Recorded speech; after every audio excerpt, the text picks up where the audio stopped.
Hello and welcome back to my channel, or welcome if this is the first time you are joining me. I've recently done the Only 10 mass market decks by Thea at Garden Goddess Tarot and Meg at Rose Honey Ritual, and this is like their counterpart to that video where we talk about only 10 indie decks, and I will try and remember to link their original videos for this in the description box below.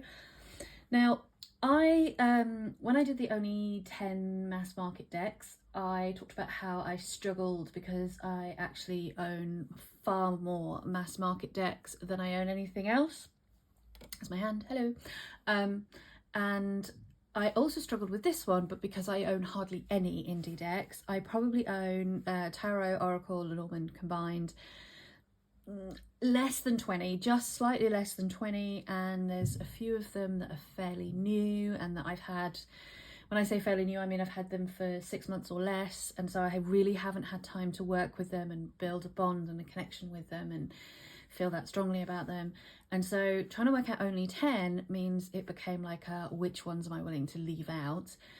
And I wanted to stick to 10 or less because you can start adding in honourable mentions and all that kind of stuff, but then I would have just added in every indie deck that I own, and what would have been the point? So I've stuck with 10, I've picked 10, I'm very happy with my 10, I think, but I keep going back and forth, so I'm just going to go ahead and do it.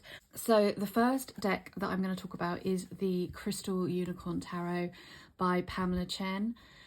This is the very first indie deck that I bought. And I bought it from Indiegogo, which nobody talks about anymore. I never hear anybody mention it. It's like another version of Kickstarter, I guess. But I'd never really... at that point, I wasn't really buying a lot of tarot decks. I had a few. I hadn't joined TarotTube yet when I backed this. Me and a friend had been looking at it online. We both really liked it. I decided to back it. She didn't. And I love it. I love unicorns anyway, which is funny because I don't like horses. I talk about that quite a lot, so I won't make a thing of it like I always do. But I like mythical creatures, I guess. I just like mythical creatures, all mythical creatures. And I like owning unicorny stuff. And I love the colouring in this deck. I love the fact, again, I talked about this in another video where I showed you all of my animal decks, that it's just, the unicorns aren't pretending to be people. They're just unicorns doing the stuff in the Rider-Waite-Smith that we normally see the people do, but as unicorns, which really works for me. I love the pastel colours of this deck. I really, really do. It appeals very strongly to the child in me, and yeah, there's just so much I love about it. So this would be number 1. These aren't in any order, by the way, so I'm not saying that. I don't know why I'm saying that, like there's some kind of order, because there genuinely isn't. Next is the Tyldwick. This is one that, again, I've talked about all of these before. I've said all of these things before. I'm probably not sharing anything new, but I got this deck when the 2nd edition was released because I didn't want to miss out on it, just in case it never came back. I think they are now doing another edition, but I'd seen Sarah at Sunset Bow Tarot talk about this deck a lot, and it was out of print and I never really gave it much thought, and then it came back in print and I was like, I'm kind of interested to see how it would work, especially given that normally I'm very vocal about the fact that I like people in my decks, and I don't think I'll be able to work with a deck that has no one in it. And I love this deck. It's like wandering around an old English country house that's kind of a little bit run down and has been left to get a little bit dilapidated, and it just gives me a real sense of place, and it really I really feel myself in these images. Because there's no people in it, I have to like really put myself in these cards, and it makes it read for me on a level that so many of my other decks don't read on, because I'm having to very much think about myself in the particular place that I'm looking at, and you know, and it's like I have to really work to pull out all the different little bits that are in the card, because it's the images are not always the easiest to see. So this is a deck I have to really work at, and I like that. I actually really like that. So yeah, this is one that I would definitely keep. Again, probably not a huge surprise, but it is the This Might Hurt Tarot. Another one that I have talked about at length in numerous videos over the time on my channel. This is my like go-to RWS deck. I am not too keen on Pixie's artwork, but I love the RWS, and I love the images that she created, but her particular style of artwork is not to my taste. And this one is very much an RWS deck, with some changes, but for the most part it is an RWS deck. It is more edging towards clone than inspired, I would say, but it's so much more modern in its take of some of its cards. I mean, so many of its cards are not traditional symbolism, so actually I probably take that back, but it feels very much like a standard RWS for me, but with a very modern take on the cards. And I love the style of art. I actually really like this comic booky style. I find this one very, very, very easy to read with. I find the images very easy to read and to intuit from, and I just really, really enjoy working with this one. Next we have the Somnia Tarot. This deck, to be you know, completely honest, kind of gives me the wig. I am not keen on covered faces.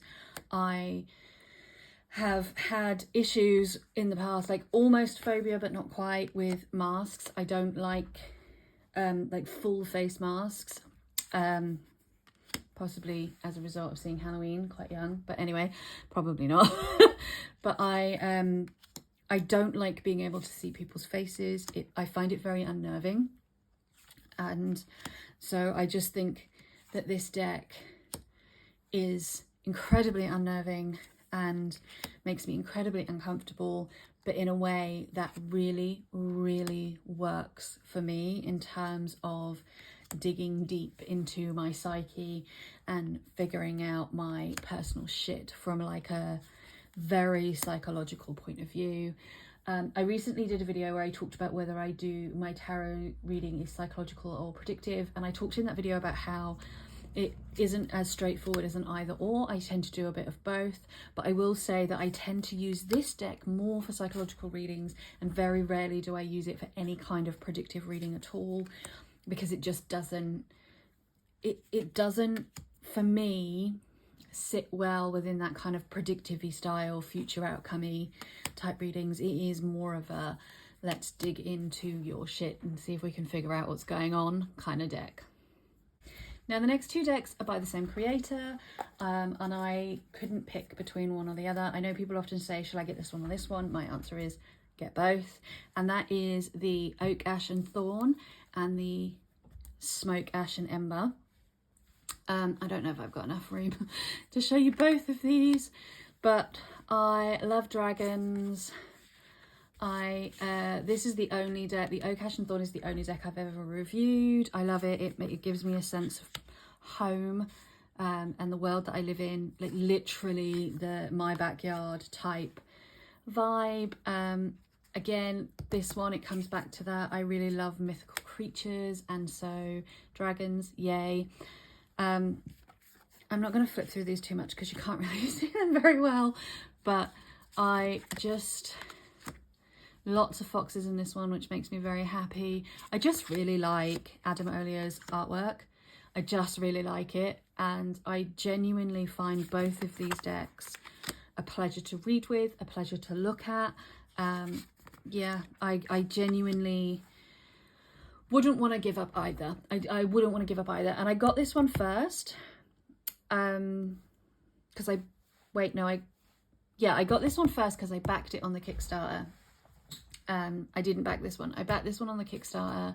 It came. I loved it. I really loved reading with it. I really ummed and ahed about getting this one. And then eventually I was like, do you know what? I'm just going to do it. And now I wouldn't be without either. I think they're both fantastic decks. So this next deck, I don't tend to read with at all, but I love it and I keep it for what it is and what it represents to me, and just because I genuinely do love it. I just don't read with it. And that is the Alice Tarot by Baba Studio. I am obsessed with Alice in Wonderland. I have a very large Alice in Wonderland tattoo on my arm, for those who haven't seen it before. I have a copy of the book Alice in Wonderland and Alice Through the Looking Glass on my Kindle, which I read not every year, but at least every 18 to 24 months. A very, very good friend of mine for my birthday bought me a folio edition of Alice in Wonderland. I have teacups, Alice in Wonderland teacups. I don't drink tea, but I've got like proper porcelain teacups on display. I'm just, somewhere I have an Alice in Wonderland pocket watch. Like genuinely, I'm that obsessed with Alice. It's my favourite story. I love it. And I always knew I was going to get the Baba Studio deck if it came back into print. I'm really, really happy with it. I never want to part with it. I'm never going to give it away. I'm never going to sell it. It's never going to stop being part of my collection. I just don't read with it all that much. And if I'm going to use an Alice deck, I actually tend to reach for my Tarot in Wonderland Llewellyn deck, because I just find that one more user-friendly as a tarot deck than this one. But this one is like, I keep it for collection value, I keep it for the artwork, I keep it because it's an Alice deck, and like I say, I have no intention of ever selling it or giving it away or passing it out of my collection. Okay, next we have another deck which I talk about fairly regularly on this channel but don't really see talked about anywhere else, and this is the very first Kickstarter that I backed, and that is the Cute and Creepy Tarot. Two of my favourite things in the world. Again, none of this is new to anybody if you've been here before, but I really love it when you take something that is meant to be utterly terrifying and you make it cute. I like that. It's a thing that works for me. I also like utterly terrifying. I'm a huge horror fan, but I do like it when you take something scary and you make it cute, and this deck does that perfectly. It's not perfect. It definitely isn't perfect. There are some things about this deck that I would change, or I probably would have done differently, but the artist Misha is a tattooist, I believe, and as far as I'm aware, she is not a tarot reader in general, and she did all of the research into tarot for this deck. And given that her knowledge is not that of an experienced, seasoned tarot reader, I think she's done an amazing job. And this deck is fun. It's fairly easy to read with. It's fairly obviously RWS inspired. I think it would be fine for somebody who is just beginning in tarot. It comes with a guidebook that tells you about all of the different cards, all the different creatures and all the different cards, which is always fun to read. I really, really like it. I don't use it nearly as much as I would like, but I really enjoy this one when I do use it. One of the major things that I would change is the gilded edging, and it's the kind of gilded edging that is a bit flaky, and when you use it you end up with like gold bits everywhere. Not a fan of gilded edges anyway, but I'm not keen on the like flakiness of the gilded edges. But in general, all I see when I look at that card now is Frozen. Frozen has ruined the Snow Queen for all of us, I think. I say that, you might all be going, well, that's not true. But yeah, sorry, sidetracked. But yeah, I think she's done a fab job, and I genuinely enjoy this deck enough that I cannot imagine that I will ever part with it. Deck number 9 is the Tarot Renard. I don't use this deck either a whole huge amount. Like, I don't reach for it loads.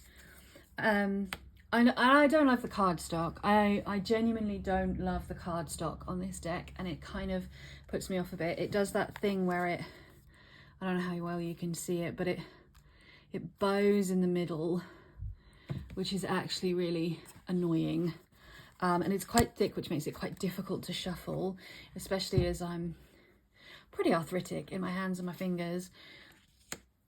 But having said all of that, I think the artwork is just phenomenal. I love every single card. I would happily have any one of these images on my wall. I think that they are very well done as tarot images as well. Not only are they beautiful pieces of artwork, but they work in terms of tarot and the symbology of tarot. It reads very, very well. There's so much more that I like about it than just the issues that I have with the cardstock. And it's foxes, and I have a very deep affinity with foxes. I have a fox spirit guide who I work with a lot. I love foxes. I love all canines, but foxes are especially red foxes. Like, I like other types of foxes as well, but especially like your common red fox that we see a lot in the UK. I love them. I just love them. And I love that this deck, again, like I was saying with the Crystal Unicorn Tarot, is foxes being foxes. Okay, like this one's walking on his hind legs, but let's just pretend we didn't see that. And so is this one, but let's just pretend we didn't see that either. But they're not like even though they're walking on their hind legs, and this one is like, looks a bit like people-y, they're not wearing clothes, they're not doing people things. I don't look at that and think, you know, this fox is being a person. It's not like they're trying to make them look like people. I say she is trying to make them look like people, but they are very definitely animals that are in these situations, these RWS situations. And yeah, it's just absolutely stunning.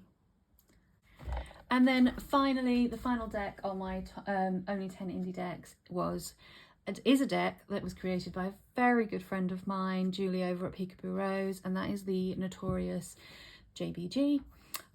We have a shared love of Jasmine Beckett Griffith, and I have tried the Beautiful Creatures tarot deck. A friend of mine bought it. We tried it a few times together. Didn't really get on with it. Didn't really, couldn't really make the connections. Neither of us were particularly seasoned tarot readers then either, but we couldn't really make the connections between what we were seeing on the cards and what we were expecting to see, or what those cards were supposed to mean. And so we struggled. I struggled. And I always wish that somebody would make a deck that was more, like, just made sense to me more in terms of tarot, but using that artwork. And that's exactly what Julie did. Like, I feel like this deck could have been made for me personally. It was not, and I did buy this deck from Make Playing Cards, which is where it's available. She did actually make it for herself, but it's just like, it's just perfect. It's absolutely perfect. I think the choices are great. There's a few cards where you get more than one card, so you can swap in what works best for you. And I tend to swap those cards in and out because I think they all work. I just adore it. I love the size of it. I love the purple. I love the back choice. I just love everything about this deck. It's really, really great, and I'm really glad that I bought it. And I bought it partly just to support my friend, but now that I have it, I'm just really glad that I have it because it reads wonderfully. And there you have it. That is my only 10 indie decks. I hope you enjoyed this. Thank you for sticking with me to the end, and I shall see you all very soon for another one. Take care, everyone, and lots of love. Bye bye.